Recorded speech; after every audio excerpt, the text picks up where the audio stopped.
नमस्कार। अगस्ती संहिता वाचन इस उपक्रम में मैं वैद्या प्रियदर्शनी बापटकडूस आप सभी का और वैद्य देवश्री फाटक मैडम का हार्दिक स्वागत करती हूँ।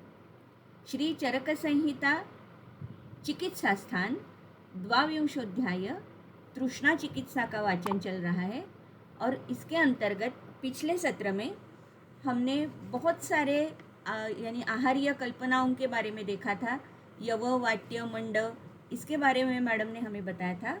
उसी के साथ साथ कुछ सिद्ध क्षीर या घृतों के बारे में हमने देखा था और स्थानिक चिकित्सा में भी हमने कुछ लेप या अवगाह इस तरीके से कुछ चिकित्साएं देखी थी और स्पर्श चिकित्सा स्पेशली हमने देखी थी। तो पिछले सत्र में हम श्लोक नंबर 38 पर रुके थे। मैं मैडम से अनुरोध करती हूँ कि आगे के अध्याय के वाचन का प्रारंभ करें। धन्यवाद मैडम। नमस्ते, मेरी आवाज आ रही है ठीक से? यस। थोड़ा मेरा इंटरनेट कनेक्शन अनस्टेबल है आज। अगर कभी भी मेरी आवाज नहीं आती है तो मुझे बता देना, तो मैं जरूरी जो एडजस्टमेंट है वो कर सकूंगी। यस। आप सभी को नमस्कार। जैसे मैडम ने हमें बताया कि 2 सप्ताह के खंड के बाद में हम फिर से तृष्णा चिकित्सा अध्याय का प्रारंभ कर रहे हैं। तो इसके पहले हमने क्या-क्या देख लिया है इसके बारे में हमने अभी सुना। आचार्य चरक जी ने तृष्णा की चिकित्सा बताते हुए जलपान तो बताया ही है, लेकिन वो किस विधि से करना है, किस प्रकार से जल को सिद्ध करना है, कौन-कौन से द्रव्य उसके लिए हमें उपयोगी रहेंगे। उसी के साथ-साथ कौन-कौन सी आहार कल्पनाएँ इसके लिए हम उपयुक्त कर सकते हैं, ये भी हमने देखा। अभी इसके आगे स्थानिक चिकित्सा बताने के बाद एक बहुत ही विशिष्ट उपक्रम तृष्णा की चिकित्सा में आचार्य चरक जी ने बताया हुआ है और वो है केवल स्मरण करना या किसी विशिष्ट स्थानों के बारे में सुनना या कथाओं का श्रवण करना। अभी ये बहुत ही अलग सा और एक विशिष्ट ऐसा उपक्रम है, ऐसे हम कह सकते हैं, क्योंकि शरीर में हुए बदलाव के लिए चिकित्सा करने के लिए मन का तथा आपके विचारों का उपयोग करके लेना और उससे शरीर में होने वाले बदलाव को अनुभव करना, ये चीजें हमारे आचार्यों को पता थी और उसी का कहीं न कहीं पर उपयोग तृष्णा की चिकित्सा में आचार्य ने किया हुआ है, ये हमें यहाँ पर दिखता है। तो हम सूत्र का वाचन पहले करेंगे। सूत्र क्रमांक 39 हिमवद्दरि वन सरित्सरो अंबुज पवनेन्दु पाद शिशिराणां रम्य शिशिरोदकानां स्मरणं कथाश्च तृष्णाघ्नाः। तो तृष्णाघ्न कौन-कौन से स्मरण और कथा है, इसके बारे में आचार्य चरक हमें यहाँ पे बताते हैं। वो कहते हैं कि अगर आप ये स्लाइड को देखें तो यहाँ पे बहुत अलग-अलग की इमेजेस मैंने यहाँ पे डाली हुई है। सभी को देखते हुए आपको समझ जाएगा, ये सभी ऐसे विशिष्ट स्थान हैं, जहाँ पर वायु और जल ये बहुत ही शीत है तथा कुछ इंदु पाद शिशिर यानी कि चंद्रमा से आए हुए किरण जो अत्यंत शीतल बताए गए हुए हैं, उससे भी एक बनी हुई एक चित्र आपको यहाँ पे दिखेगी। ये सभी चित्रों को जब अगर आप ठीक से देखेंगे, तो आप ये समझ पाएँगे कि ये सभी स्थान जो है या ऐसे स्थान पर अगर आप हैं या कोई रुग्ण है, तो उसे अवश्य ही शीतलता का एक शीतलता महसूस होने वाली है या उसका अनुभव अच्छे से मिलने वाला है। तो आचार्य चरक ऐसे कहते हैं, अगर इस जगहों पे, इन स्थानों पे पहले अगर रुग्ण जाके आया हुआ है, तो उनका स्मरण करना, वो स्थान कैसे है, वहाँ पर शीतलता कैसी है, वहाँ पर जल कैसा है, वहाँ का वायु कैसा है, इन सभी का अगर वो अनुभव करने का प्रयास करे, तो ये जो प्रयास होगा इसी से उसके शरीर में उत्पन्न हुआ जो तृष्णा व्याधि है, उसका शमन भी हो सकता है। इनके बारे में अगर कथा सुने, तो भी इसी प्रकार का अनुभव रुग्ण को मिल सकता है और ये स्मरण और कथा भी तृष्णा का शमन करने में उपयुक्त है, ऐसे आचार्य का कहना है।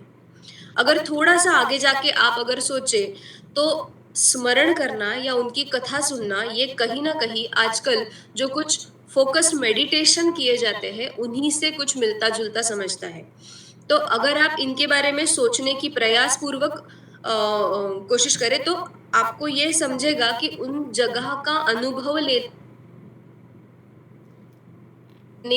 का भी आप प्रयास वो स्मरण में करते हैं।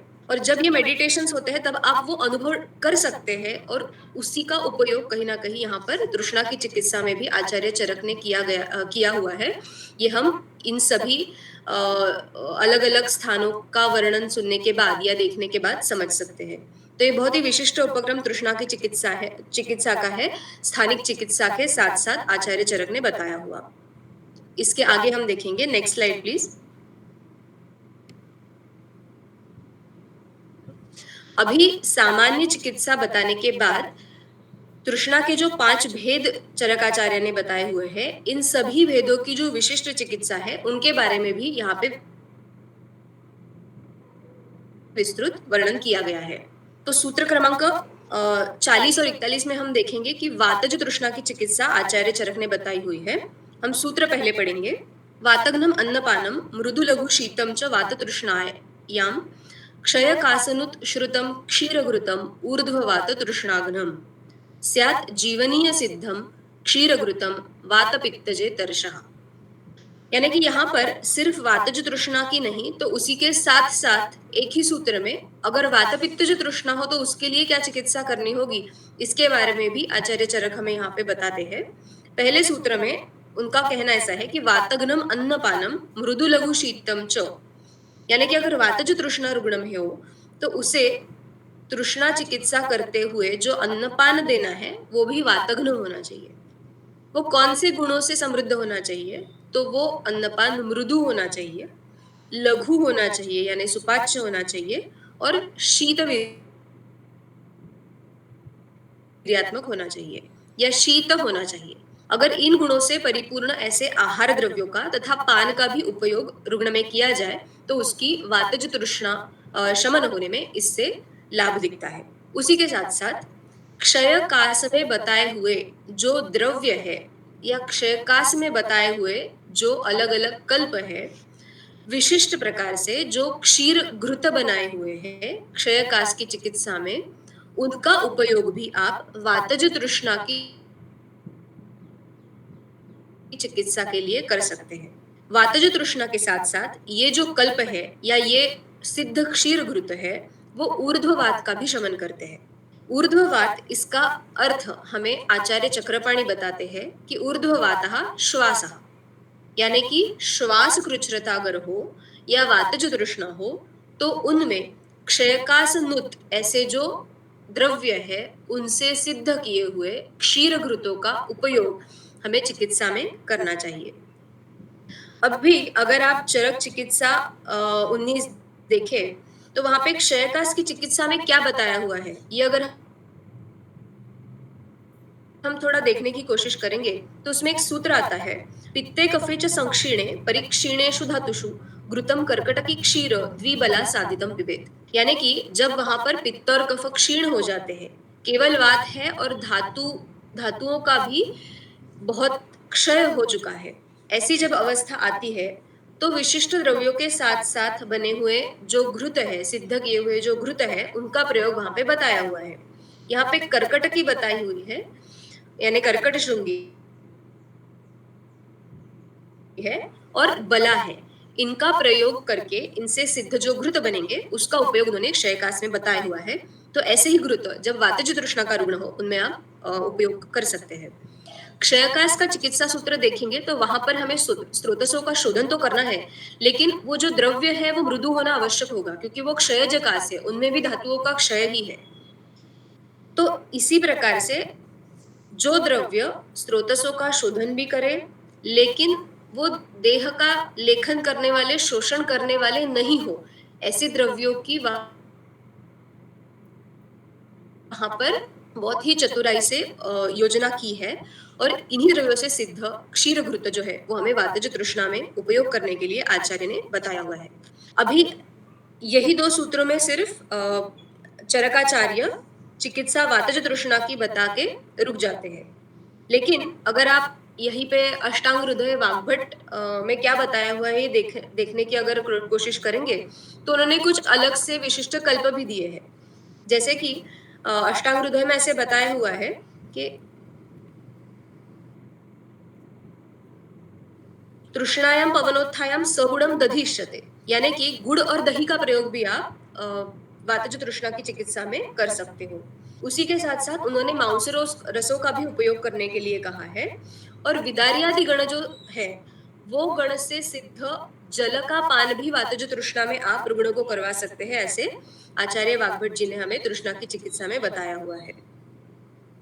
तो इसका भी आप जरूर अध्ययन करें और अधिकाधिक कल्पों का फिर उपयोग आप वातज तृष्णा की चिकित्सा में कैसे करेंगे ये आपको समझ सकेगा, और उनमें से जो कुछ उपलब्ध कल्प है उनका उपयोग भी आप रुग्णों में प्रत्यक्ष चिकित्सा में कर पाओगे।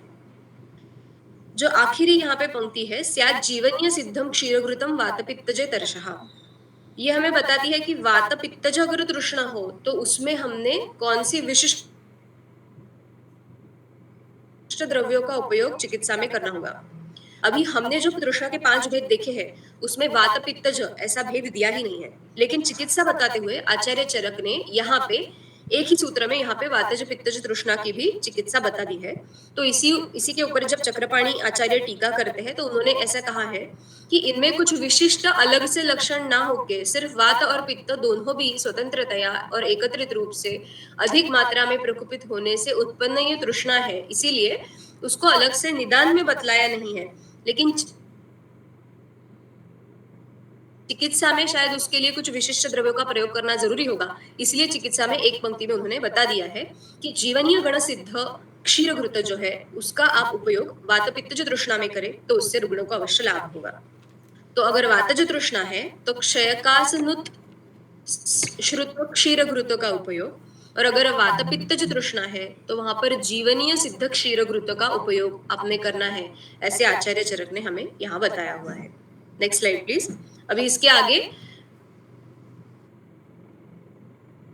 तृष्णा के हर एक भेद की चिकित्सा, विशिष्ट चिकित्सा जो है वो आचार्य ने बताई है, वो हम देखेंगे क्रम से। आगे का सूत्र है पैते द्राक्षा चंदन खर्जूर उशीर मधुयुतम तोयम लोहित शाली तंडुल खर्जूर परुषको उत्पल द्राक्षाः मधु पक्वलोष्टमेव च जले स्थितं शीतलं पेयम्। लोहितशाली प्रस्थः सलोध्र मधुकाञ्जन उत्पलः क्षुण्णः पक्वामलोष्ट जल मधुसमायुतो मृन्मये पेयः।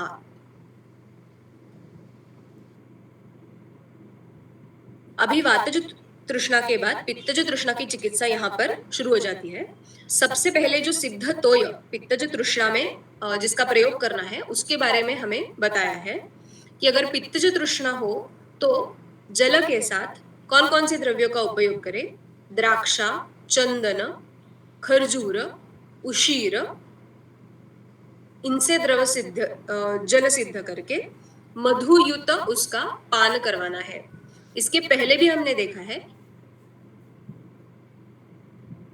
जब भी ऐन्द्र जल का प्रयोग या और कोई जल का प्रयोग तृष्णा की चिकित्सा में बताया हुआ है तब वहां पर मधु का भी अनुपान या उसके साथ साथ मिलाकर पान करवाना ये आचार्य चरक ने बताया हुआ है। यह फिर से वैसे है, वातज तृष्णा में उसका कहीं पर भी निर्देश नहीं था, लेकिन पित्तज तृष्णा में फिर से जो कोई सिद्ध जल है उसमें मधु मिलाकर आप रुग्णों को पान करने के लिए कहे या उसका प्रयोग करें, ऐसे आचार्य ने बताया हुआ है।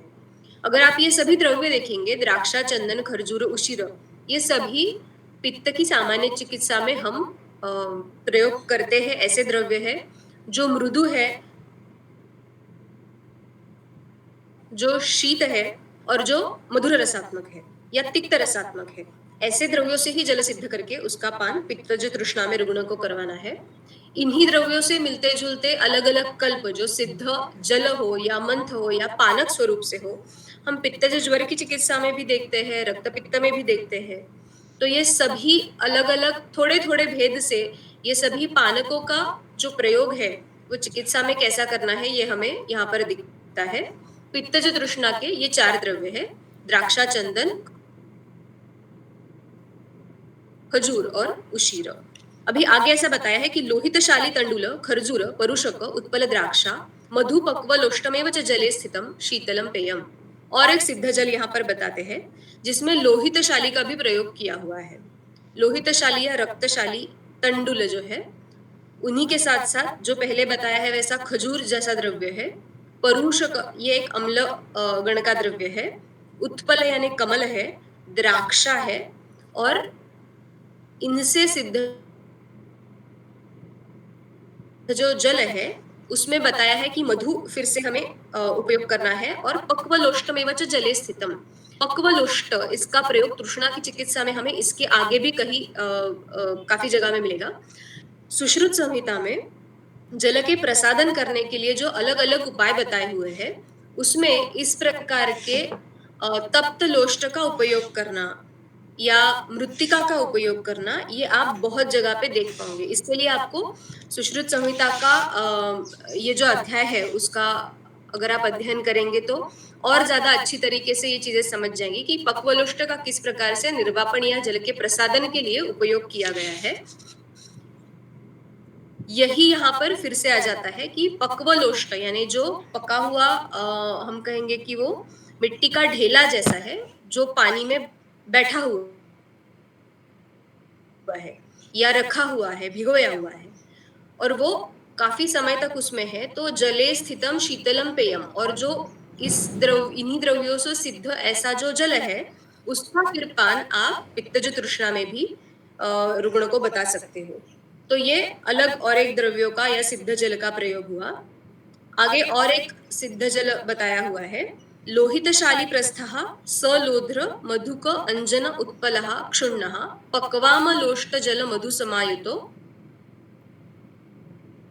मृन्मये पेयम। जो मिट्टी का ढेला है या फिर जो मटका है उसका अगर कोई एक टुकड़ा निकलता है तो उसको अच्छी तरीके से गर्म करके अगर आप पानी में उसको बुझा दें तो उससे जल का प्रसादन होता है, निर्वापन होता है। ऐसे और इस प्रयोग का उपयोग आपको पित्तज तृष्णा में करना है। ये यहाँ पर हम अलग अलग जो कल्प देख रहे हैं पित्तज तृष्णा के लिए बताए हुए, उन्हें देखकर समझता है। तीसरे कल्प में या प्रयोग में ऐसा है कि लोहितशाली प्रस्थः सलोध्र मधुक अंजन उत्पलः, यानी कि लोहितशाली जो पहले प्रयोग में बताया है उसका फिर यहाँ पे उपयोग है। यहाँ पे अलग द्रव्य है वो है लोध्र, मधुक, अंजन और उत्पल। ये सभी फिर से तिक्त, रसात्मक, शीतवीर्यात्मक ऐसे द्रव्य है, और इनके साथ फिर से पक्वामलोष्ट उसका प्रयोग बताया हुआ है। और ऐसा जो सिद्ध जल होगा उसमें मधु मिलाकर, और ये जो जल है वो किस में रखना है, यहाँ पे फिर से पात्र का भी विशिष्ट उपयोग बताया हुआ है कि मृन्मय यानी कि मिट्टी से बना हुआ जो पात्र है उसमें रखा हुआ ये जो जल है उसका पान पित्तज तृष्णा में आपको रुग्णों को करवाना सही होगा। आगे का सूत्र देखेंगे, वट मातुलुंग वेतस पल्लव कुशकाश मूल यष्ट्यावैहि सिद्धे अंबसी अग्निनिभाम कृष्ण मृदम कृष्ण सिकताम वा। फिर से मृत्तिका का उपयोग या फिर सिकता का उपयोग यहाँ पर बताया हुआ है। इसमें जो द्रव्य बताए हुए इस कल्प में वो ऐसे है कि वट यानी न्यग्रोध, मातुलुंग फिर से एक अम्ल रसात्मक द्रव्य है, वेतस पल्लव, कुश काशमूल, तृणपंचमूल इसके पहले हमने सामान्य चिकित्सा में देखा था, उसी गण के दो द्रव्य है कुश काशमूल, और यष्टि यानी कि मुलेठी। इन सभी से सिद्ध किया हुआ जो जल है उसमें अग्निनिभाम कृष्ण मृदम कृष्ण सिकताम वा। आगे का सूत्र है कि तप्तानी नवकपालानी अथवा निर्वाप्य पाययेत अच्छम। उसमें निर्वापन किस किस का आप कर सकते हैं, तो अग्निनिभाम अग्नि समान दिखने वाली यानी कि उस मात्रा में तप्त हुई कृष्ण मृत्तिका या सिकता यानी मिट्टी है या फिर रेती है, वो जैसे अग्नि हो इस तरह दिख रही हो, इतनी गर्म करके ये जो सिद्ध जल है उसमें उसका निर्वापन करना है। या फिर तप्तानी नवकपालानी अथवा नवकपाल यानी वही अगर मटके का अगर जैसा एक आप टुकड़ा निकाल लो तो वो नवकपाल जैसा है, कपाल उसे कहेंगे, खरपर से बना हुआ है वो, उसको आपको तप्त करना है जब तक कि वो अग्नि समान ना हो, यानी बहुत ज्यादा गर्म होकर लाल दिखना चाहिए वो, और फिर उसको इस सिद्ध जल में आपको निर्वापन करना है। और ऐसा जो जल होगा वो तापमान में जब शीत रहेगा तब उसका पान पित्तज तृष्णा के रुग्ण में आप करवा सकते हो। इसके बाद और एक प्रयोग पित्तज तृष्णा की चिकित्सा में बताया हुआ है। आपाक शर्करम व अमृतवल्ली उदकम तृषाम हन्ति। अभी अमृतवल्ली का उदक है, अमृतवल्ली यानी गुड़ुची है, गुड़ुची, और ऐसा जो प्रयोग है उसका उपयोग फिर से हम यहाँ पर पित्तज तृष्णा की चिकित्सा में कर सकते हैं।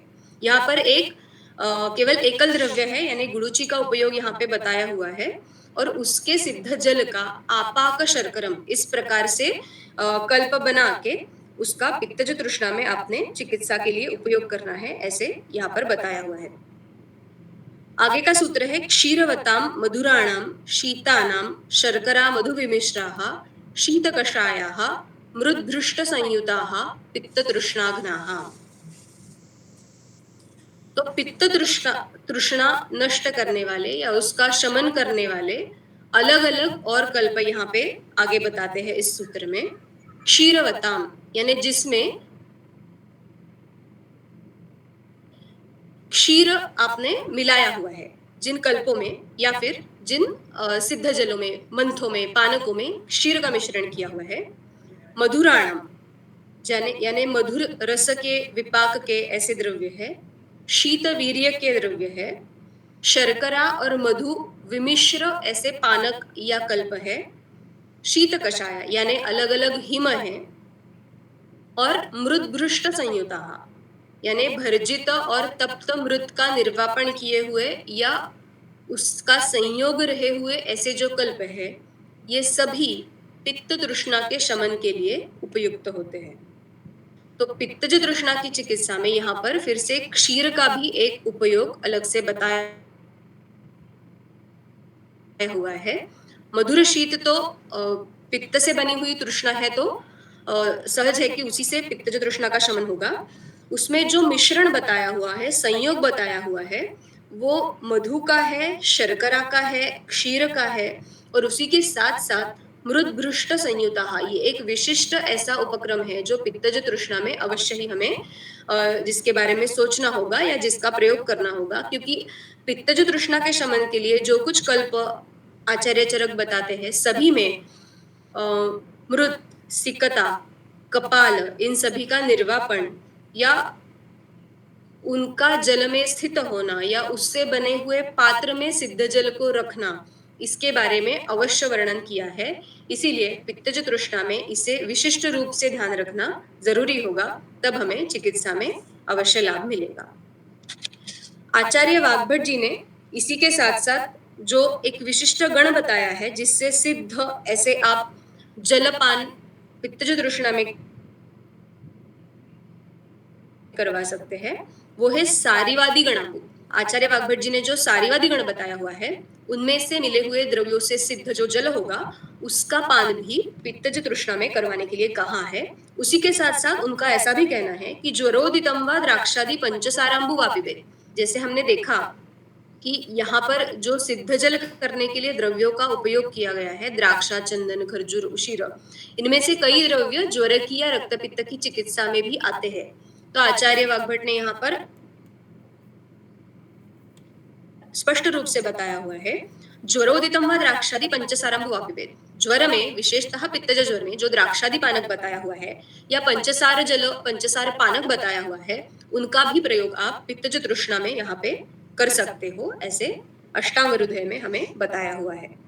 यहाँ पर उदुम्बर जल का पान भी पित्तज तृष्णा में आचार्य वाग्भट बताते हैं, तथा क्षीरी वृक्ष है उनसे सिद्ध जल का पान भी पित्तज तृष्णा में आप करवाए, ऐसे उन्होंने बताया हुआ है। तो इस तरीके से हमने पित्तज तृष्णा चिकित्सा देखी। अभी इसके आगे हम देखेंगे आमज तृष्णा है उसकी चिकित्सा क्या होगी। Next slide please. हाँ, ये विशिष्ट वर्णन जो हमने पित्तज तृष्णा में देखा उसी के बारे में कुछ स्पष्टीकरण है। लोष्ट यानी मिट्टी का ढेला होता है, कापाले यानी कपाल नहीं कापाल होगा यहाँ पे, मटके का टुकड़ा। तो आचार्य चक्रपाणी ने या फिर अलग अलग शब्दकोशों में ऐसे बताया हुआ है कि नवकापाल यानी नूतन शरावादि खंडन, नूतन शराव जो होते हैं उसके खंड है, वही कापाल है। जो कल्प बताया है उसके विधि के बारे में आचार्य चक्रपाणी ने टीका में विस्तृत विवरण दिया है।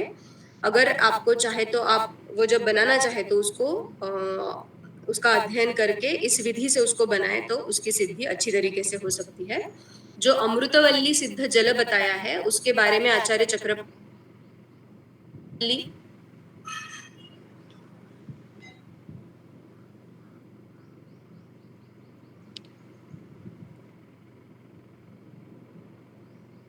मैडम आवाज नहीं आ रही। हाँ, अभी आ रही है? Yes yes. तो अमृतवल्ली यानी गुड़ूची है और आपाक शर्करम यानी कि पाक निमित्त शर्करा सहितम, पाक करने के लिए आवश्यक जो शर्करा है उसको मिलाकर अमृतवल्ली यानी गुड़ूची का जो जल है उसका पान पित्तज तृष्णा में जो बताया हुआ है उसी के बारे में यहाँ पे विस्तृत स्पष्टीकरण आचार्य चक्रपाणी ने दिया हुआ है। ठीक है, नेक्स्ट स्लाइड प्लीज।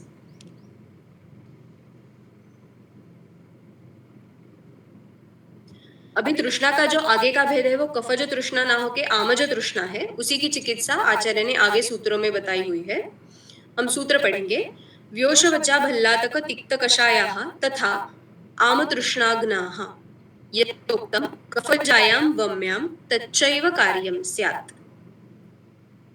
जो आमज तृष्णा है उसमें कौन से द्रव्यों का प्रयोग करना है और कौन से कल्पनाओं का उपयोग करना है उसके बारे में इस सूत्र में हमें समझता है। आचार्य चरक ऐसे कहते हैं कि व्योष यंत्रिक कटु वचा भल्लातक इनके तिक्त कषाय, तिक्त और कटु रसात्मक द्रव्यों का ही उपयोग आमज तृष्णा की चिकित्सा में किया हुआ है। तृष्णा में वात पित्तों की वृद्धि होकर भी ये विशिष्ट भेद आमज ऐसा होने की कारण से हमने इसका निदान और संप्राप्ति इसके पहले देखा हुआ है कि आमजा तृष्णा में कौन से कारण से और किस संप्राप्ति से वात और पित्त की वृद्धि होती है, उसको अगर आप ध्यान में रखेंगे तो हमें यहाँ पर अच्छे से समझ सकता है कि क्यों यहाँ पर इस प्रकार के द्रव्यों का उपयोग बताया हुआ है। तो त्रिकटु वचा भल्लातक तिक्त कषायाः, यहाँ पर सिद्ध जल नहीं बताए हुए हैं, यहाँ पे कषाय कहे हैं। इनसे बने हुए जो कषाय है वो आमज तृष्णा का शमन करने के लिए उपयुक्त होते हैं, ऐसे यहाँ पे कहा है। यच्चोक्तम कफजायां वम्यां तच्चैव कार्यम स्यात्, उसी के साथ साथ कफज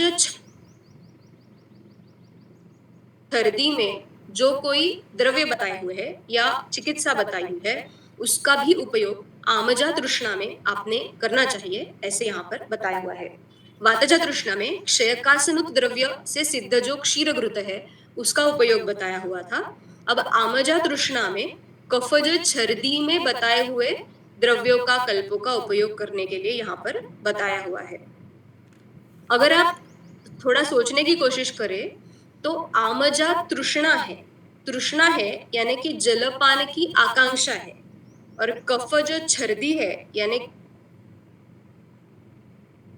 कि जहां पर उल्लास है, अनन्नाभिलाषा है और द्रव्यों का मुख द्वारा बहिर्निर्गमन होने वाला है, स्राव होने वाला है। तो यहाँ पर वायु की गति अगर हम देखें तो थोड़ी अलग है। तो आमजा तृष्णा में कफज छर्दी की चिकित्सा कैसे होगी, ये हमें अगर इस प्रकार से सोचने की या देखने की कोशिश करें तो शायद आसानी से समझेगा नहीं, या फिर हम अपने दिमाग से ऐसे कोई व्याधि तक या उसकी चिकित्सा तक पहुंच नहीं पाएंगे कि जिसके द्रव्यों का हम यहाँ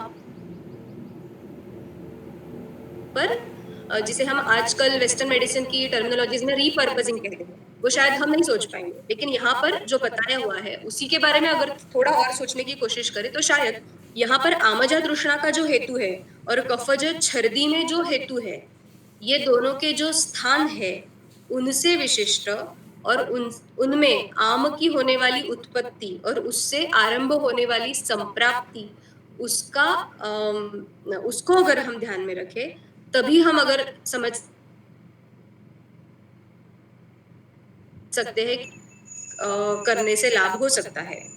इसीलिए शायद ये निदान विपरीत और स्थान की चिकित्सा होने से यहाँ पर कफज छर्दी की चिकित्सा आमजा तृष्णा में आप कर सकते हैं, ऐसे यहाँ आचार्य चरक जी का कहना है। अभी कफजा छर्दी की चिकित्सा अगर हम देखें तो वहां पर वमन कहा गया है और उसके जो द्रव्य है वो ऐसे है कि पिप्पली है, निम्ब है, सर्षप है। ये सारे जो द्रव्य है ये कटु है, रुक्ष या तीक्ष्ण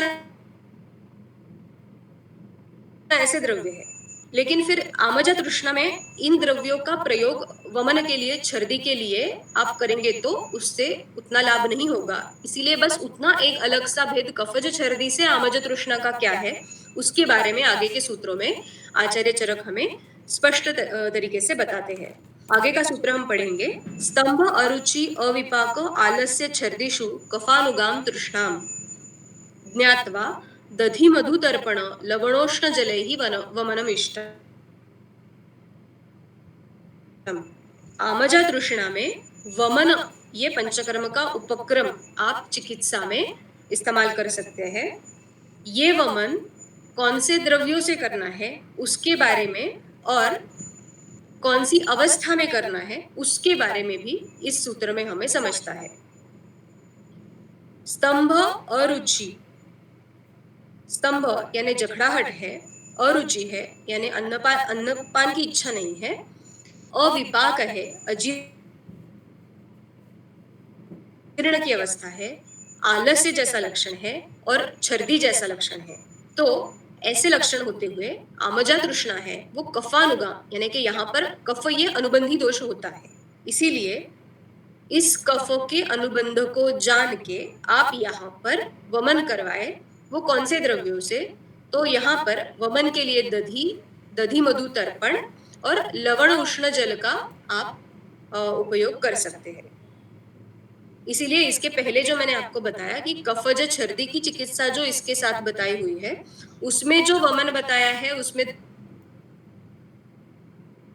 द्रव्यों का उपयोग जो है वो पिप्पली, निम्ब, सर्षप ऐसे द्रव्यों का उपयोग है। लेकिन अगर आपको आमजा तृष्णा में वमन करवाना है तो वहां पर जो द्रव्य आपको उपयोग करने हैं वो द्रव्य है दधि मधु तर्पण और लवण उष्ण जल। इनके पान से ही इस रुग्ण को इस विशिष्ट अवस्था में आप वमन करवाए तो अच्छी तरीके से लाभ होगा, जिससे आमजा तृष्णा भी नष्ट होगी। तो वमन के बाद आगे आमजा तृष्णा में कौन कौन से लेह या पान हम दे सकते हैं इसके बारे में हमें समझता है। दाडिमम अम्लफलम वापि अन्यत् सकषायम अथलेहम पेयम अथवा प्रदद्यात् रजनी शर्करा युक्तम। अभी लेह के स्वरूप में कौन से द्रव्यों का प्रयोग यहाँ पे करना है? यहाँ पर आचार्य बताते हैं दाडिमम अम्लफलम वापि अन्यत् यानी दाडिम फल या फिर जो अन्य अम्ल फल है, सकषायम कषाय रस के साथ उसका लेह बनाकर या वो लेहन के लिए आप आमजा तृष्णा में दे सकते हैं। आचार्य चक्रपाणि ने यहाँ पर टीका में बताया हुआ है अन्यत् सकषायम इति आमलादि सकषाय लेहम। दाडिम के जैसे अन्य अम्लफल कौन से है? तो यहाँ पर हमें आमलक का ही विचार करना होगा। और सकषायम उसका लेहन यहाँ आपको रुग्ण को करवाना होगा, यानी अम्ल और थोड़ा कषाय रस भी यहाँ पर उपयोग किया हुआ है। आगे है पेयम अथवा प्रदद्यात् रजनी शर्करा युक्तम। ये फिर से एक एकल द्रव्य का उपयोग यहाँ पर है और वो द्रव्य है रजनी यानी हरिद्रा। तो पान किसका यहाँ पर आप करवा सकते हैं? तो हरिद्रा और शर्करा युक्त जो जल है उसका पान आप आमजा तृष्णा में रुग्ण को करवा सकते हैं। गुड़ुचि सिद्ध जल और उसमें शर्करा मिलाकर उसका जो पान है वो हमने पित्तज तृष्णा में देखा। अभी आमजा तृष्णा में हरिद्रा का उपयोग इसी प्रकार से बताया हुआ है। तो ये एक बहुत ही आसानी से उपलब्ध होने वाला ऐसा एक द्रव्य है जिसका आप पान आमजा तृष्णा अगर रुग्ण में आपको दिखती है, उसका आप निदान करते हैं, तो इस प्रकार का पान आप रुग्णों को जरूर बता सकते हैं।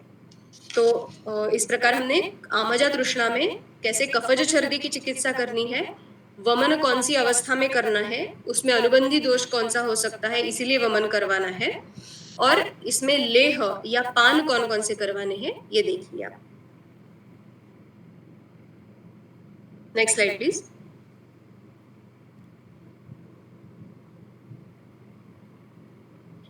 अभी आगे का जो तृष्णा का भेद आता है वो है क्षयजा तृष्णा।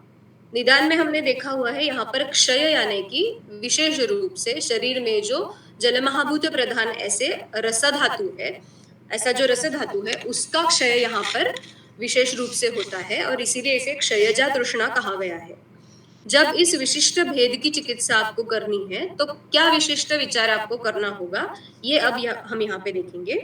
क्षयकासेन तु तुल्या क्षयतृष्णा सा गरीयसी नृणाम क्षीणशत शोषहितैः तस्मात् ताम भेषजैः शमयेत।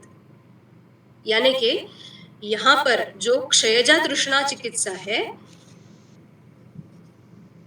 उसकी चिकित्सा करते हुए फिर से और एक व्याधि बताया हुआ है जिसकी चिकित्सा आप यहाँ पर क्षयजा तृष्णा में करवा सकते हैं, और वो है क्षतक्षीण या शोष।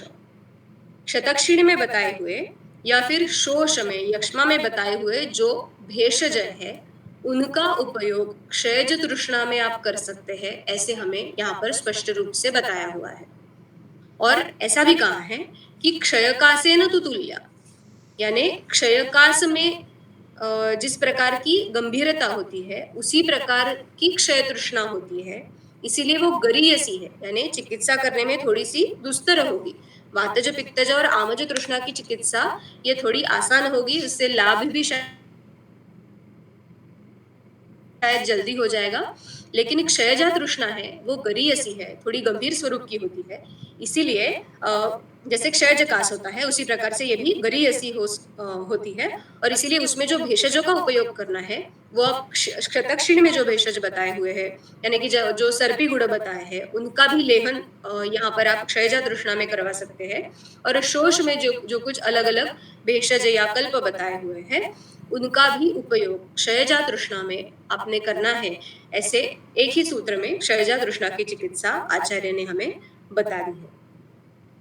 आगे के जो सूत्र है ये तृष्णा चिकित्सा में हमने निदान में भी देखा था, कुछ विशिष्ट हेतु से बनी हुई तृष्णा, इसके बारे में वर्णन हम आचार्यों ने किया हुआ है।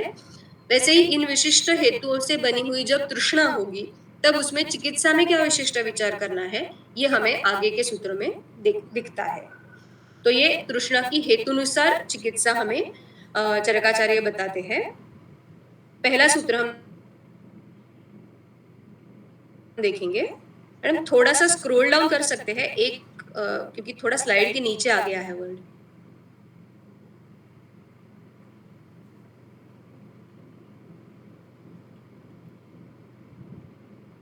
नाही मॅडम, तुमच्या स्लाइडच्या खालीच गेलेलं आहे. पण इथे स्क्रॉल डाउन करून थोडंसं दिसू शकेल? नाही दिसत आहे, नाही होते ते. स्क्रोल डाऊन केलं की पुढची स्लाइड येते. खाली गेले, त्या स्लाइडच्या खाली गेले. आता इथे छोट्या ह्याच्यावर पण दिसतंय की स्लाइडच्या खाली गेलेले. येस येस, एवढंच दिसू शकतं. हा हा ठीक आहे ठीक आहे, आता पूर्ण दिसतंय.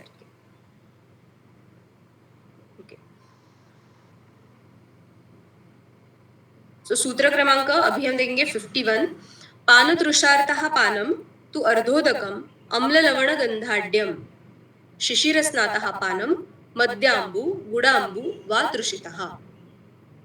विशिष्ट हेतु यहाँ पर है पान तृषार्थ, यानी अति मद्यपान के हेतु से जिसमें तृष्णा उत्पन्न हुई है उसमें क्या चिकित्सा करनी है या फिर कौन सा विशिष्ट पान करवाना है, ये हमें इस सूत्र में बताया हुआ है।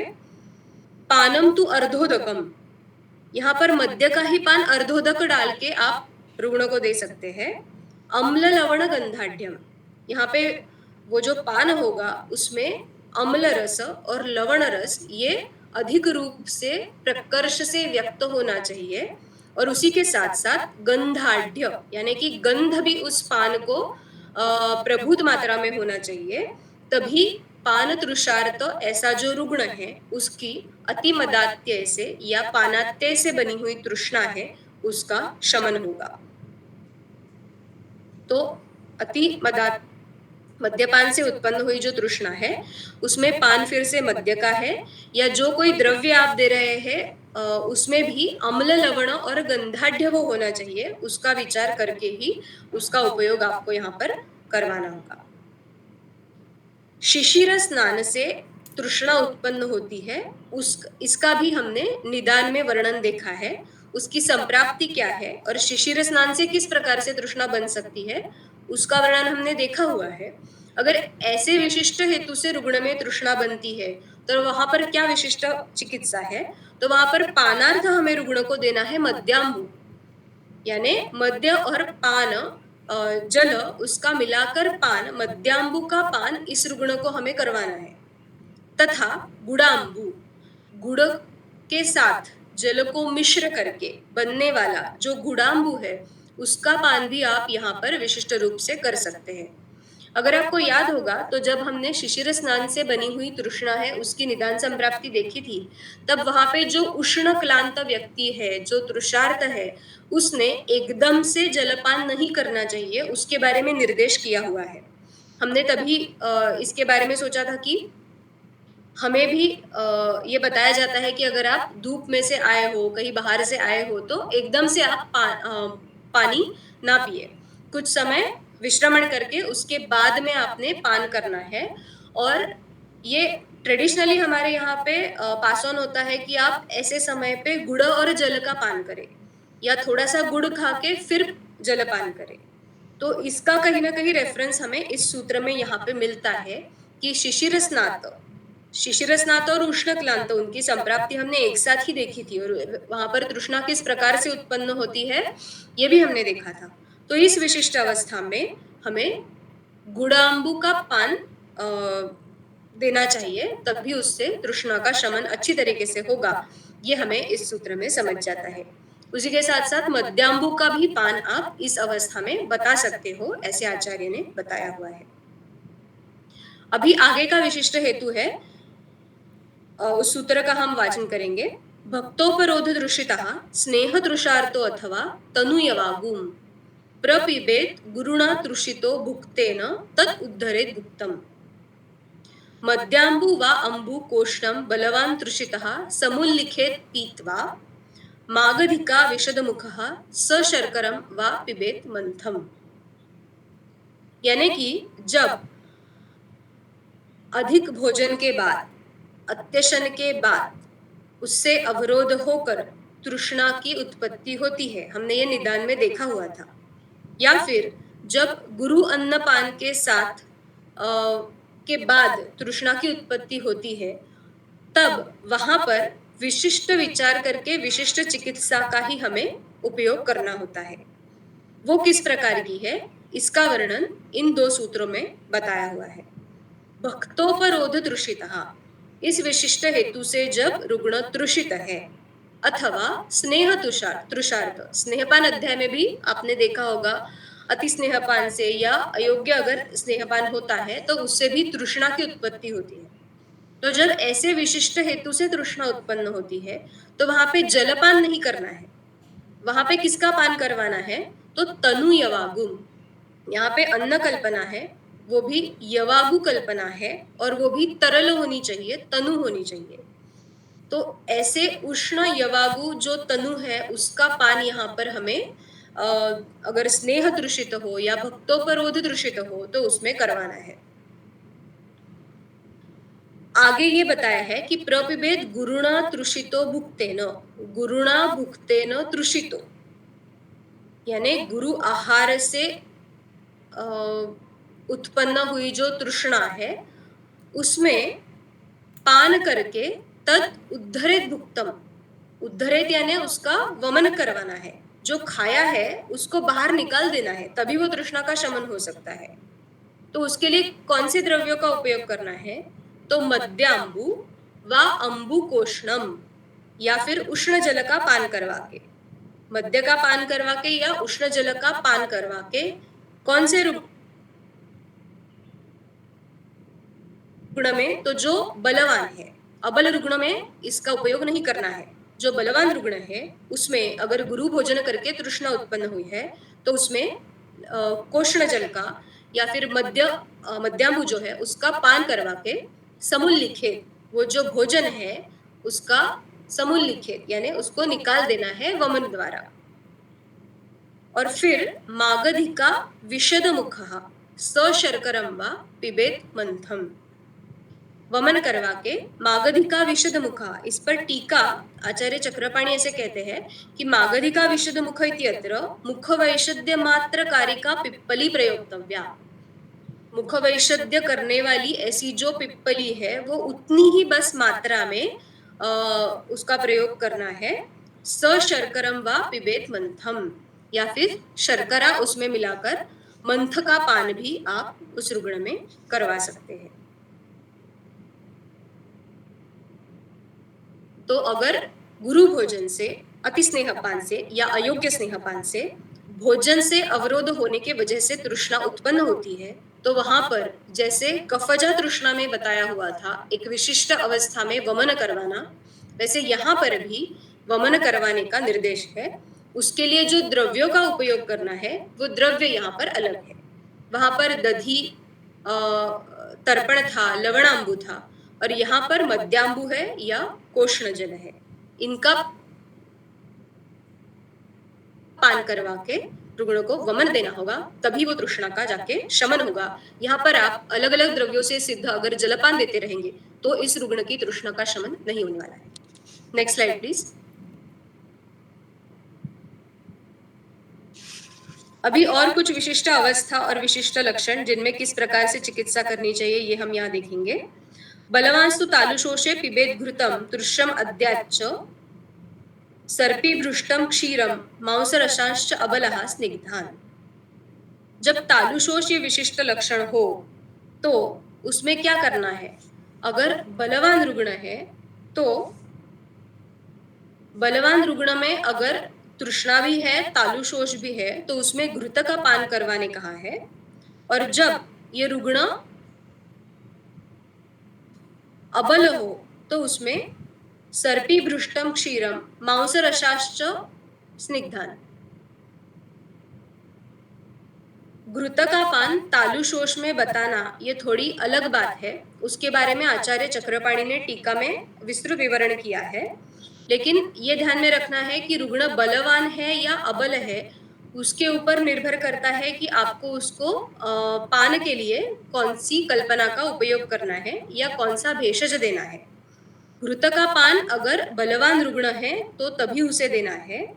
सर्पीभृष्ट क्षीर तथा मांसरस का पान अगर रुग्ण अबल है तो उसे करवाना है।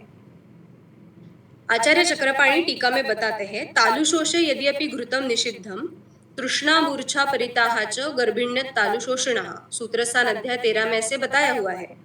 तथापि इह बलवत तृष्णानुयुक्तम घृतपानम विशिष्टत्वात् न विरोधी। तालुशोष ये स्नेहपान के लिए अनर्ह है, तालुशोष होने वाला रुग्ण, ऐसे सूत्रस्थान अध्याय 13 में बताया हुआ है। लेकिन फिर भी यहाँ पर घृत का पान क्यों बताया हुआ है? तृष्णा की चिकित्सा में अगर तालुशोष हो तो उसके बारे में आचार्य चक्रपाणी ऐसे कहते हैं कि यहाँ पर रुग्ण बलवान होने से तथा उसमें तृष्णा होने से एक विशिष्ट अवस्था में यहाँ पर वो विरोधी नहीं होता है। इसीलिए यहाँ पर आप बलवान रुग्ण में तालुशोष होने पर घृत का पान करवा सकते हैं तथा सर्पीभृष्ट क्षीर का भी पान वहां पर आप रुग्ण को करवा सकते हैं। अबल रुग्ण हो तो मांसरस का भी प्रयोग यहाँ पे आप करवा सकते हैं। और ये सभी स्निग्ध हो इसका आपने विचार करना होगा, या स्निग्ध उसको बनाकर ऐसी ही कल्पनाओं का प्रयोग यहाँ पे करना होगा। जब अतिरुक्ष दुर्बल रुग्ण हो तो क्या होगा, क्या चिकित्सा करनी होगी, उसके बारे में आगे के सूत्र बताते हैं। अतिरुक्ष दुर्बलानां तर्षम शमयेत नृणाम इह अशुपयाः छागो वा घृतभृष्टः शीतो मधुरो रसो हृद्यः। जब रुग्ण अतिरुक्ष है, दुर्बल है, तो उसमें तृष्णा में कौन से द्रव्यों का उपयोग करना है? तो आचार्य बताते हैं कि यहाँ पे पय का पान करवाना है, यानी कि क्षीर का या दुग्ध का पान करवाना है। वो दुग्ध कैसा होगा या होना चाहिए, तो छागोवा, यानी यहाँ पे गो या फिर छाग अजापय का भी उपयोग बताया हुआ है। घृतभृष्टः शीतो मधुरो रसो हृद्यः, हृदय द्रव्यों से सिद्ध घृतभृष्ट, शीत और मधुर रस प्राय ऐसे क्षीर का प्रयोग जब रुग्ण अतिरुक्ष दुर्बल ऐसा हो और उसमें तृष्णा उत्पन्न हो, तब उस तृष्णा के शमन के लिए करना है। तो बलवान रुग्ण में तालुशोष हो तो घृत का पान है, सर्पीभृष्ट क्षीर का पान है, अबल रुग्ण में मांस रस का पान है, और जब अतिरुक्ष दुर्बल ऐसा रुग्ण हो तो उसमें अजापय या गोपय, सर्पीभृष्ट, शीत, मधुर और रुद्य द्रव्यों से सिद्ध ऐसे पय का पान है। ऐसे इन सूत्रों में हमें समझ गया। आगे का सूत्र हम देखेंगे। स्निग्धे अन्ने भुक्ते या तृष्णा स्यात् ताम गुडाम्बुना शमेत। जब स्निग्ध अन्न के सेवन से उत्पन्न हुई तृष्णा है, उसमें गुडाम्बु का पान हम कर सकते हैं तृष्णा शमन के लिए। इसके पहले गुडाम्बु का पान था जो शिशिर स्नात रुग्ण है, उसमें तृष्णा का शमन करने के लिए। अब यहाँ पर स्निग्ध अन्न से भुक्त जो तृष्णा है, उसके शमन के लिए भी गुडाम्बु का पान विशिष्ट अवस्था में बताया हुआ है। तर्षम मूर्छा भी हतस्य रक्तपित्तापहे ही हन्यात्। जब तृष्णा के रुग्ण में मूर्छा भी है, तृष्णा के उपद्रव हमने देखे हुए हैं, तृष्णा में मरण भी कैसे उत्पन्न हो सकता है इसके बारे में भी हमने निदान में देखा हुआ है। जब इस प्रकार की गंभीर तृष्णा हो, जहां पर रुग्ण मूर्छित हो, तो वहां पर कौन सी विशिष्ट चिकित्सा करनी होगी, तो रक्तपित्त हर जो चिकित्सा बताई हुई है उसका प्रयोग यहाँ पर जब मूर्छा जैसे उपद्रव आपको तृष्णा में दिख रहे हैं तब करना है, ऐसे आचार्य ने बताया हुआ है। तो विशिष्ट हेतुओं से उत्पन्न रुग्ण की विशिष्ट बल या अवस्था के अनुसार तृष्णा में कौन से द्रव्यों का और भेषज का उपयोग करना है, ये हमने इन 3 सूत्रों में देखा हुआ है। हमने तालुशोष में आचार्य चक्रपाणि ने जो दी हुई घृतक पान के बारे में टीका है उसको देखा था। आगे स्निग्ध अन्नपान होकर जो तृष्णा उत्पन्न होती है उसमें गुडाम्बु का प्रयोग क्यों है उसके बारे में भी आचार्य चक्रपाणि ने टीका में बताया हुआ है। उनका ऐसा कहना है कि स्निग्ध अन्ने भुक्ते या तृष्णा तत्र यद्यपि गुडाम्बु स्निग्ध गुणयुक्तत्वात् न हितम् उक्तं हि यद् आहारगुणैः पानं विपरीतं तदिष्यते इति, तथापि मधुररसतया तृष्णाहरत्वात् प्रभावात् उपयुज्यते। स्निग्ध अन्नपान से उत्पन्न हुई तृष्णा है तो निदान विपरीत, यानी ऐसा द्रव्य होना चाहिए जो रुक्ष हो, लेकिन गुण तो रुक्ष नहीं है, वो स्रावों का निर्माण करने वाला है, स्निग्ध है, तो फिर भी उसका उपयोग यहाँ पर कैसे किया है, ऐसा अगर आपको प्रश्न आता है तो उसके बारे में आचार्य चक्रपाणि ऐसे कहते हैं कि मधुर रसतया तृष्णाहरत्वात्, गुण मधुर रसात्मक है, इसीलिए तृष्णा उत्पन्न करने वाले वातपित्त जो दोष है उन पर तो वो कार्य करने वाला है ही, लेकिन उसी के साथ साथ तृष्णा हरत्व ये उसका प्रभाव होने से यहाँ पर स्निग्ध अन्नपान जन्य जो तृष्णा है उसमें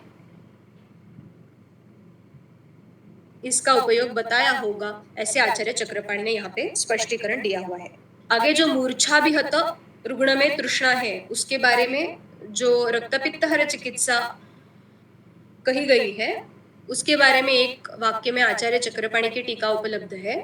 तरशम मूर्छा इत्यादि ना औपसर्गिक तृष्णा चिकित्सा उच्यते, यानी कि हमने अभी तृष्णा के अलग अलग भेदों की चिकित्सा देखी, उसमें एक भेद जो रह गया था वो था औपसर्गिक तृष्णा, यानी दूसरे व्याधि के उपद्रव स्वरूप उत्पन्न हुई तृष्णा की चिकित्सा। तो ये जो चिकित्सा है ये इस सूत्र में बताई हुई है, ऐसे आचार्य चक्रपाणि ने कहा है। मूर्छा भी हत, यानी यहाँ पर औपसर्गिक तृष्णा की चिकित्सा है, तो औपसर्गिक तृष्णा ऐसा निदान हो तो रक्तपित्त हर चिकित्सा यहाँ पे आपको करनी है, ऐसे आचार्य ने कहा हुआ है। Next slide please.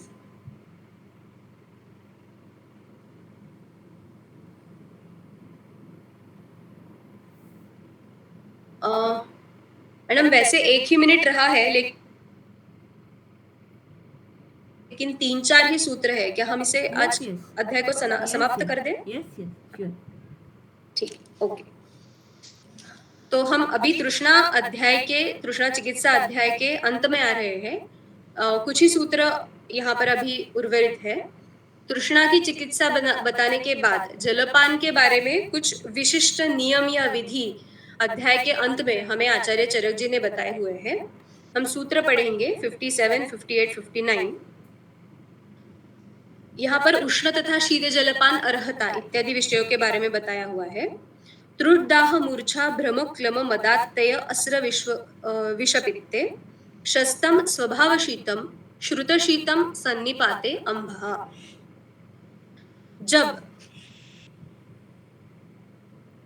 तृष्णा हो, रुग्ण में दाह हो, मूर्छाभिहत रुग्ण हो, भ्रम हो, मदात्य जैसी अवस्था हो या व्याधि हो, रक्तपित्त हो, विष की बाधा हुई हो या फिर पित्त से उत्पन्न व्याधि हो, तब उनमें जब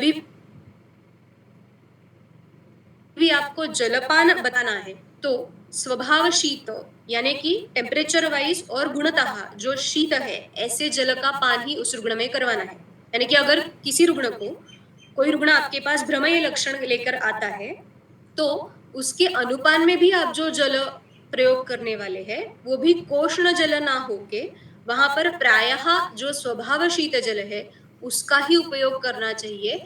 ऐसे एक विशिष्ट युक्ति यहाँ पर हम समझ सकते हैं। उसी तरह जब आप मदात्य के रुग्ण में या फिर जो दाह से पीड़ित रुग्ण है उनमें भी जल का पान बताएंगे तो वहां पर शीत जल का पान ही बताना है, ऐसे हमें आचार्य ने कहा है। तृष्णा में भी स्वभाव शीतक जल का ही पान करना है, लेकिन अगर विशिष्ट भेद हो तो उनमें कौन से द्रव्यों से सिद्ध और उनका संयोग करके पान करना है ये हमने इसके पहले देख लिया है। श्रुत शीतम सन्निपाते अंबहा, जब सान्निपातिक अवस्था हो तब वहां पर जो जल है वो श्रुत शीत इस प्रकार से उपयोग करना है। इसके बारे में आचार्य चक्रपाणी टीका कहते हैं सन्निपाते इति सन्निपात ज्वरोद्भूत तृष्णायाम। सन्निपात ज्वर में जो तृष्णा उत्पन्न होती है जब दोषों का सन्निपात है तब वहां पर श्रुत शीत जल का ही प्रयोग आपको करना है या रुग्ण को बताना है। पित्त प्रधान हो तो शीत, सन्निपातिक अवस्था हो तो श्रुत शीत, ऐसे इस सूत्र में बताया है। अभी उष्ण जल कब देना है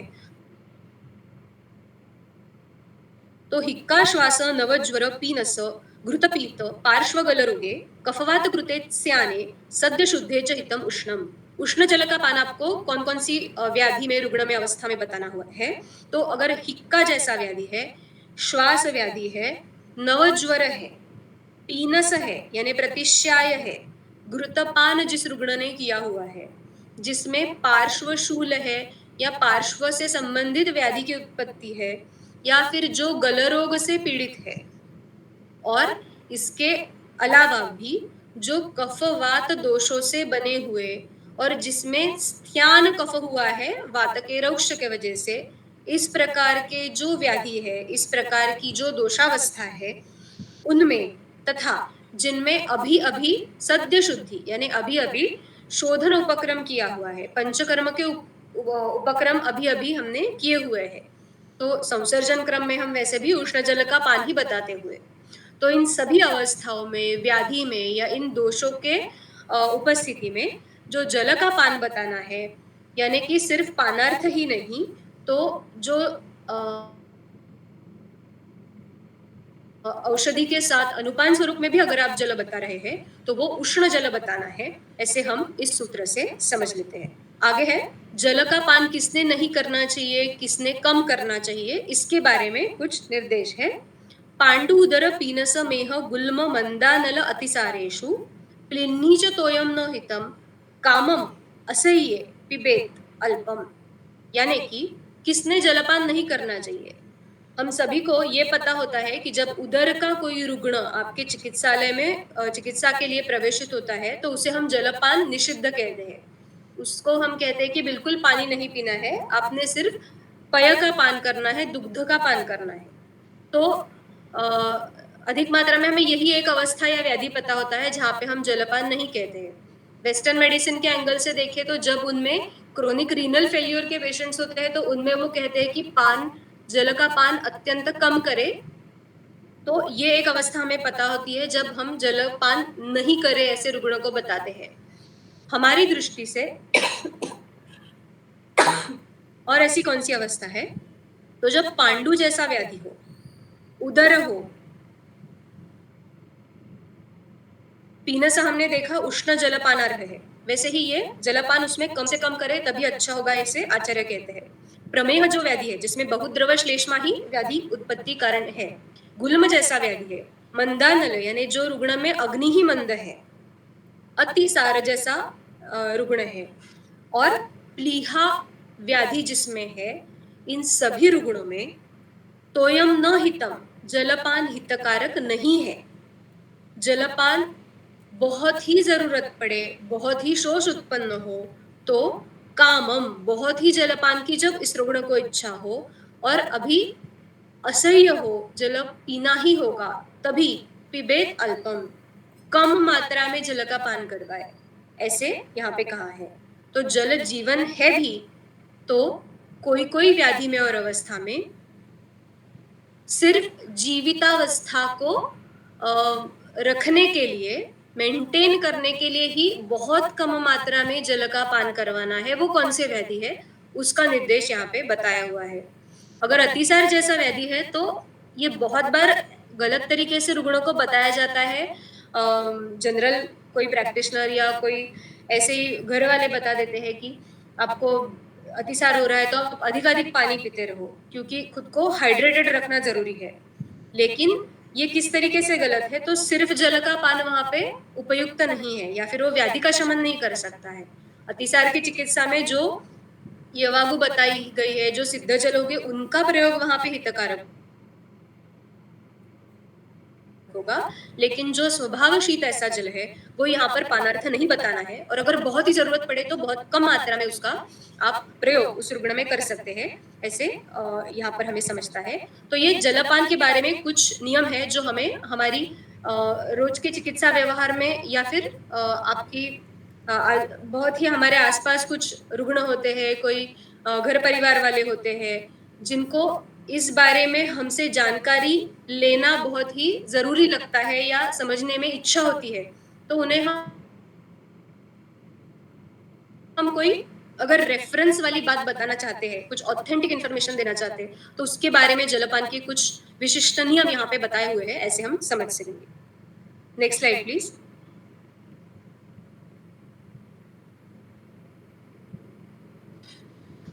अभी तृष्णा की उत्पत्ति हो या पानार्थ अगर जल देना हो तो वैद्य में एक बहुत ही लोकप्रिय होता है, वही धान्यक सिद्ध जल। तो ये धान्यक सिद्ध जल के बारे में, जिसे धान्याम्बु कहा है, उसकी अवस्था देने की क्या है उसके बारे में इन सूत्रों में हमें समझता है। सूत्र क्रमांक 60 पढ़ेंगे हम।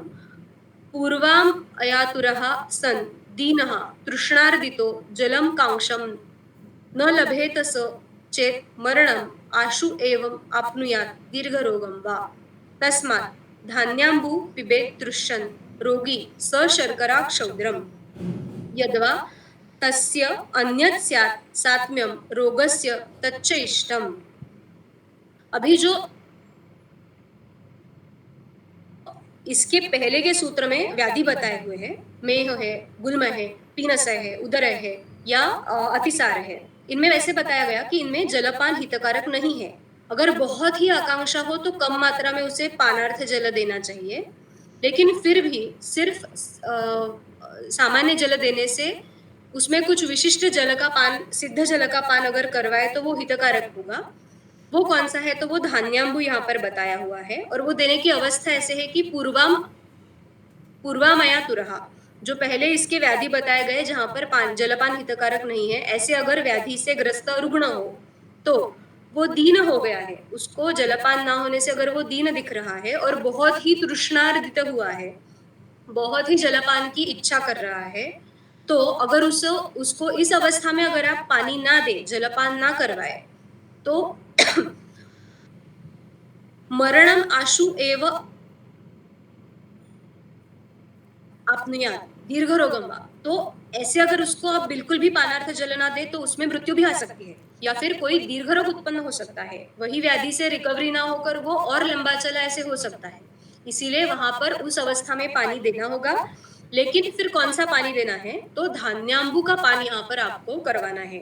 धान्यक सिद्ध जल इस अवस्था में रुग्ण को करवाना है। सशर्करा क्षौद्रम, उसमें शर्करा और मधु मिलाकर उसका पान इस रोगी में इस अवस्था में आपको करवाना है। अथवा यदवा तस्य अन्यत् स्यात् सात्म्यम रोगस्य तच्च इष्टम, अथवा ये जो सभी व्याधि है उसमें जो रोगी को सात्म्य व्याधि के लिए योग्य ऐसा जो सिद्ध जल अगर आप बनाए, उसकी चिकित्सा में अगर कोई मंथ पानक सिद्ध जल बताया हुआ है तो फिर उसका पान यहाँ पर आपको रुग्ण को करने के लिए कहना है, ना कि केवल जल का पान यहाँ पर बताना है। तो केवल जल ना देते हुए इनमें जल हितकारक न होने से इन व्याधियों में जब बहुत ही तृष्णार्दित और दीन रुग्ण हो जाए तो धान्यक जल का पान करवाए, अथवा इन व्याधि में बताए हुए जो सिद्ध जल मंथ पानक है उनका पान यहाँ पे करवाए, ऐसे आचार्य हमें कहते हैं। आगे का सूत्र है तस्याम विनिवृत्तायाम तज्जन्य उपद्रवः सुखम जेतुम तस्मात् तृष्णाम पूर्वम जयेत बहुभ्यो अपि रोगेभ्यो। यानी कि अगर इन व्याधि में जल का पान हितकारक नहीं है तो फिर हमें ये क्यों करवाना है, हम ना ही करें। तो ऐसा नहीं कर सकते, क्योंकि पहले सूत्र में बताया हुआ है कि इससे रुग्ण में मृत्यु भी हो सकती है या दीर्घ रोग हो सकते हैं। तो फिर इसमें सिद्ध जल का पान भी करवाए तो शायद हितकारक उतना नहीं होगा, उससे शायद कोई उपद्रव भी उत्पन्न हो सकते हैं। लेकिन आचार्य ऐसे कहते हैं कि अगर ये जो उत्पन्न हुई तृष्णा है उसका इस प्रकार से आप शमन करें तो ये जो जल उस चिकित्सा की दृष्टि से गया हुआ है रुग्ण के शरीर में, उससे कोई उपद्रव हो भी उत्पन्न तो भी तृष्णा का शमन होने से हम पहले तो मृत्यु को दूर रख सकेंगे, रुग्ण के बल का यापन और आयुष्य का यापन कर सकेंगे, और फिर उससे जो उत्पन्न उपद्रव होंगे इस पान के वजह से उस पर विजय मिलाना या उसकी चिकित्सा करना आसान हो जाएगा। लेकिन मृत्यु को हम बाद में कुछ नहीं कर सकते, या दीर्घ रोग एक बार आ जाए तो हम कुछ नहीं कर सकते। इसीलिए इस विशिष्ट प्रकार से रुग्ण को पान करवाए तो फिर आगे जाके उससे उत्पन्न उपद्रव की चिकित्सा तो हम कर ही पाएंगे, लेकिन तृष्णा का भी शमन हो जाएगा और उसका व्याधि भी दीर्घ रोग ना होके उसकी भी अच्छी तरीके से चिकित्सा हो जाएगी, और मृत्यु से भी रुग्ण को दूर रख सकेंगे। तस्मात् तृष्णाम पूर्वम जयेत बहुभ्यो अपि रोगेभ्यो। इसीलिए पहले तृष्णा का शमन करें, उससे उत्पन्न उपद्रव है उसका हम बाद में शमन कर सकते हैं और व्याधि की भी चिकित्सा बाद में कर सकते हैं। तो बहुभ्यो रोगेभ्यो, बहुत रोगों के पहले तृष्णा की चिकित्सा करना जरूरी होगा। लेकिन वो किस प्रकार युक्ति से करनी है वो हमें आचार्यों ने इस अध्याय के इन सभी सूत्रों में बताया हुआ है। इस विशिष्ट विचार से द्रव्यों से सिद्ध करके ही हम तृष्णा की चिकित्सा अगर व्याधियों में करें तो हम रुग्ण को बल तथा आयुष्य भी दे सकते हैं। आचार्य चक्रपाणि ने टीका में इन्हीं के बारे में बताया हुआ है। एक बस सूत्र देखेंगे, तज्जन्य उपद्रव इति तृष्णा प्रशमनार्थम पीयमान पानीयजः। ये जो उपद्रव सुखम जेतुम ऐसे कहा हुआ है वो कौन से उपद्रव है, तो आचार्य चक्रपाणि कहते हैं कि तृष्णा प्रशमन के लिए दिया हुआ जो पानी है उससे उत्पन्न हुए जो उपद्रव होंगे वो उपद्रव के बारे में यहाँ पे आचार्य चरक कहते हैं। सुखम जेतुमिति महात्ययकरीं तृष्णाम अपेक्ष जेतुम सुखोपायो भवति इति अर्थः। यानी जो तृष्णा महात्ययकरी है, हमने उपद्रव देखे हैं, मृत्यु तक उपद्रव बताए हुए हैं, तो उससे तो ये पान से उत्पन्न हुए जो उपद्रव होंगे उसको जितना आसान होगा, इसीलिए यहाँ पे जलपान इस अवस्था में कैसे करवाना है ये आचार्य कहते हैं। और ऐसे हमने धान्यामुपान कब करना है, कौन सी विशिष्ट अवस्था में करना है, और जहां पर जलपान हितकारक भी नहीं है उन व्याधियों में भी किस प्रकार युक्ति से और क्यों पहले तृष्णा का शमन करने के लिए इन विशिष्ट पानों का प्रयोग करना है, इसके बारे में जानकारी ले ली। Next slide please. तो तृष्णा की चिकित्सा बताते ही, विशिष्ट भेदों की चिकित्सा बताते बताते जलपान के बारे में और अलग अलग व्याधियों के बारे में अगर जब वहां पर तृष्णा उत्पन्न हो तो चिकित्सा की क्या विशेषता है, ये भी हमें आचार्य चरक ने आखिरी सूत्रों में बताया है। इस प्रकार से तृष्णा की चिकित्सा के अध्याय में हमने तृष्णा के निदान को देखा, संप्राप्ति को देखा, अलग अलग हेतुओं को समझा, उसके भेद देखे, सामान्य चिकित्सा देखी, विशिष्ट चिकित्सा देखी और जलपान के अलग अलग नियम भी देखे, जैसे उष्ण जलपान किसमें देना है, शीत जलपान किसमें देना है, श्रुत शीत जलपान किसमें देना है और धान्याम्बु जैसे विशिष्ट कल्पों का भी पान कौन से व्याधि और अवस्था में करवाना है, ये सभी हमने तृष्णा की चिकित्सा में देखा। अभी हम अध्याय के अंत में आते हैं। तत्र श्लोकः हेतु यथा अग्निपवनो कुरुतः सोपद्रवांस पंचानां तृष्णानां पृथक आकृति असाध्यता साधनम चोक्तम। तो अग्नि और पवन यानी पित्त और वात के प्रकोप से होने वाली और उपद्रव युक्त ऐसी जो 5 प्रकार की है, ऐसी जो तृष्णा है, उन सभी के अलग अलग भेद, वो कब असाध्य होती है, उसके उपद्रव क्या होते हैं और इन सभी में उसकी चिकित्सा करते हुए हमने क्या विचार करना होगा, कौन से द्रव्यों का प्रयोग करना होगा, किस प्रकार की कल्पना बनवानी होगी, इसके बारे में हमने इस अध्याय में जाना है। इस प्रकार तृष्णा चिकित्सितम यह अध्याय यहाँ पर समाप्त होता है। इति अग्निवेश कृते तंत्रे चरक प्रतिसंस्कृते अप्राप्ते दृढ़बल संपूरिते चिकित्सा स्थाने तृष्णा रोग चिकित्सितम नाम 22 अध्यायः। नमो नमः। धन्यवाद। बहुत बहुत धन्यवाद मैडम। आज तक तृष्णा चिकित्सा हमने परीक्षार्थी के स्वरूप में हमेशा पढ़ा था, लेकिन अभी तो ये विद्यार्थी के स्वरूप में हमने पढ़ा है, क्योंकि इतने सारे भेद, इतने सारे प्रकार, या श्रुतशीत हो या अनेक प्रकार के द्रव्य या स्थानिक चिकित्सा जो है, ये अभी बहुत ही डिटेल में हमें समझ में आई है। ऐसे मुझे लगता है कि सबकी यही भावना होगी। बहुत बहुत धन्यवाद और इसी तरीके का सहयोग आगे भी बनाए रहे। किसी को अगर कुछ प्रश्न है तो 1-2 मिनिट में, 5 मिनिट में आप पूछ सकते हो। मॅडम, शेवटच्या श्लोकाचा अर्थ पुन्हा सांगा ना, 62वा श्लोक.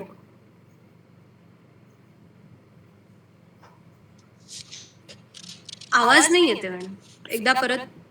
मी म्हणलं की तो शेवटचा श्लोक होता ना 62 नंबरचा, तस्या विनिवृत्तायाम तज्जन्य उपद्रव, तो जरा स्पष्ट करून सांगा ना, मी व्यवस्थित कळला नाही तो.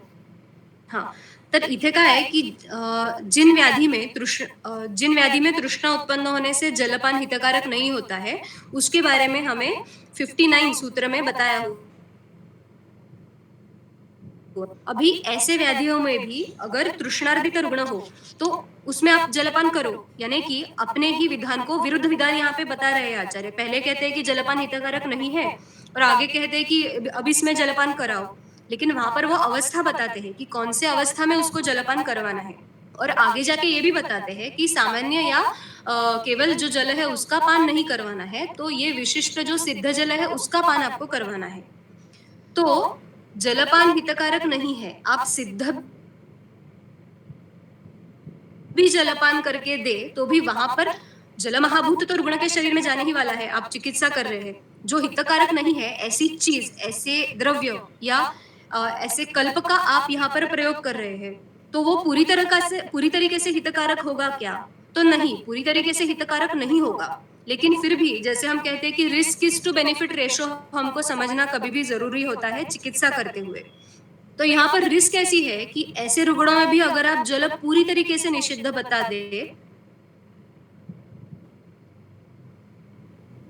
अगर आप उसको पूरी तरीके से जल का पान निषिद्ध बता दे तो, या फिर उसका जो व्याधि है वो दीर्घ रोग भी हो सकता है, उसमें रिकवरी ना होगी, क्योंकि जल ये हमें जीवन बताया हुआ है, ये आश्वासन करने वाला है, भय को नाश करने वाला है, आयुष्य है।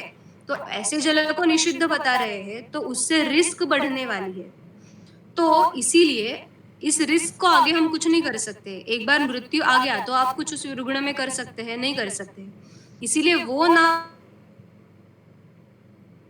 आए, इसलिए जो जरूरी और जितना जरूरी है उतना पान हमको करवाना आवश्यक होगा, भले ही वो विरुद्ध हो या फिर हितकारक ना हो, क्योंकि तस्याम विनिवृत्तायाम, अगर ये तृष्णा का शमन नहीं करे तो मृत्यु आ सकता है।